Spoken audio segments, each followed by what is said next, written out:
Well, besides fishing, you worked on some of the river boats Oh yes. as a young man. Then things were quite different then than they are now, Oh, I guess. really a lot different. The old barges of the old Hannon line here, they were something in those days. They carried coal between Oswego and Montreal. Some of them went up farther and got coal, but the one I was on did. And in the spring of the year, they walked the canal bank because they had to walk with the lines between locks. The man suffered quite a little if he happened to get wet on account of the cold. It was all hard work, especially when you carry one of those lines for about 40 feet from the boat and half of it submerged in water, and trying to keep up with the boat is pretty hard work. That was labor. On the other hand, there were some good times when you were in port, and you could learn something about the rules of navigating, which come in handy later on. You could remember points along the river that they go by. Sometimes some of them are probably use them today, but wages were small. Hours were long, I imagine. Hours were long.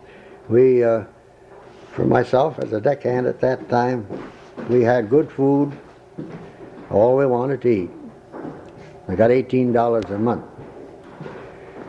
But the sleeping conditions went bad. That killed the whole thing. And of course there's one thing or another that happens on those boats. You get somebody on that perhaps doesn't learn too easy and causes a little confusion and trouble, especially on a tow, because they can't steer the boat when their turn comes, and you have to go and relieve them. That's extra hours for you until they're taught and all those things, but you never got any extra money for it. But that was one of the first experiences. The second was on a steamboat. Now the steamboat, certain jobs were pretty good. Others were not. And it all depends on who the captain was and what kind of a person he was in order to be satisfied what you'd call a good boat. I had experience with one that was captain from Canada. He drove us steady. There was no let up. If you wanted to sleep, you were lucky to get it only when the boat tied up. But on that one trip, which is the only one we made with him, myself and two others from here, we were 40 hours in the canal one way and 36 another with no sleep. And if it hadn't been for the tie-up done to get loaded in Buffalo over a Sunday, we'd have never got that sleep, because he'd have had us working right up to the last minute. But anyway, we left the boat. That showed you what it was. And then for that trip back up to Buffalo and back, and those hours we put in, we got $10, and I think it was $10 and 40 or 50 cents a piece for that trip. And of course our meals.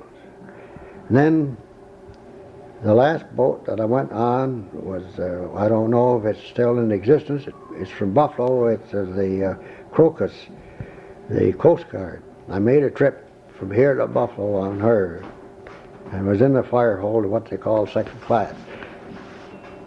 She was a good boat to work on at that time, as far as the work was concerned. But the food, anybody in common sense couldn't eat it. Now that year there was considerable trouble on that one item alone. Even the engineer that I was under, and my boss at that time, he told me before I went on the boat, he says, the work won't hurt you. We try to make it as easy as we can. But he says, the food is abominable, and I know you're not going to eat it, and if you do, you're doing better than any of us. And he says, the only reason that I'm sticking it out is because next season I think there's going to be changes, and they were made after. But I can say this much. I've been around spoiled food a good many times, but nothing like that after it was cooked and put on a table in front of you. You could take sausage in the morning for breakfast, a plate piled full, take a slice of sausage and put it in front of you and cut it, take the bite up to eat, and then as far as you got it within about 4 to 6 inches of your mouth. You couldn't go any farther. The only thing that we done was to eat the vegetables, cereal, and like that. The meat was the drawback, and it's one of the main items of food on any ship, no matter what it is. I guess no matter what the job is, the That's food right. is important. If you don't have good meat, a man can't work his best. So, thanks to you, Mr. Smith, for this interview, and we'll let everything go at that for now. Okay? Thank you, Roy.